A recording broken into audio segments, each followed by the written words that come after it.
ফুটবলের উপর কিউবটি রেখে ছেড়ে দিলে এটি ছিটকে যায় কেন? ভাইয়া ফুটবল দিয়ে জাগলিং করতেছেন কেন? পিয়াস, দেখ ফুটবল ওয়ার্ল্ড কাপ চলতেছে, জাগলিং না করলে হয়?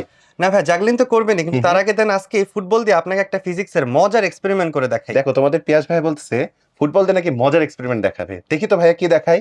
জি ভাইয়া। ভাই আমাদের কাছে তো একটা ফুটবল আছেই, Okay. এবং তার পাশাপাশি আমরা একটা রিবিক্স কিউব নিয়ে নিলাম। ঠিক আছে, তো এই দুইটা দিয়ে আজকে আমরা ভরবেগের সংরক্ষণ সূত্রটাকে প্রমাণ করে দেখাবো। ঠিক আছে, দেখা। ভাই শুরুতে হচ্ছে, যদি এই রিবিক্স কিউবটাকে আমি ছেড়ে দেই,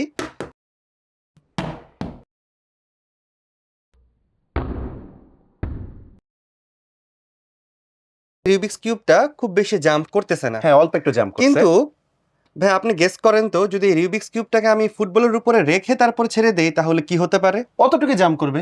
স্বাভাবিক। দেখি। যদি ভাই আমি ছেড়ে দেই, ও তাহলে দেখা যাচ্ছে এটা আরো একটু বেশি জাম্প করতেছে।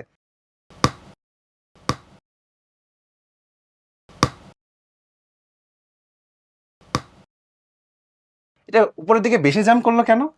এখানেই আছে ভাই ফিজিক্সের জাদু এবং ভরবেগের সংরক্ষণ সূত্রের মজা। আচ্ছা, একটু বলতো সুন্দর করে আমাদেরকে। ভাই যখন আসলে রিবিক্স কিউবটা শুধু শুধু পড়তেছিল, তখন এখানে আসলে কোনো ফিজিক্যাল কলিশন হয় নাই। ওকে। কিন্তু দুইটা বস্তুকে যখন আমি একসাথে ফেলতেছি, তখন সংঘর্ষের কারণে ভরবেগের সংরক্ষণ সূত্র মানতে গিয়ে যে বস্তুটার ভর বেশি সেটার বেগ কমে যায়, এবং যে বস্তুটার ভর কম সেটার আসলে বেগ বেড়ে যায়।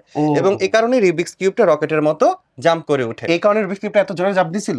জি ভাইয়া, এখানে শক্তি ট্রান্সফার হয়ে যায় ফুটবল থেকে রিবিক্স কিউবে। বাহ, তাহলে এটা আরেকবার দেখাতো, আমার খুব ভালো লাগছে দেখতে। এবার রকেট বানায় ফেল। তাহলে আরেকটু উপর থেকে ফেলি। ওকে, বাহ, চমৎকার। দেখলে তো?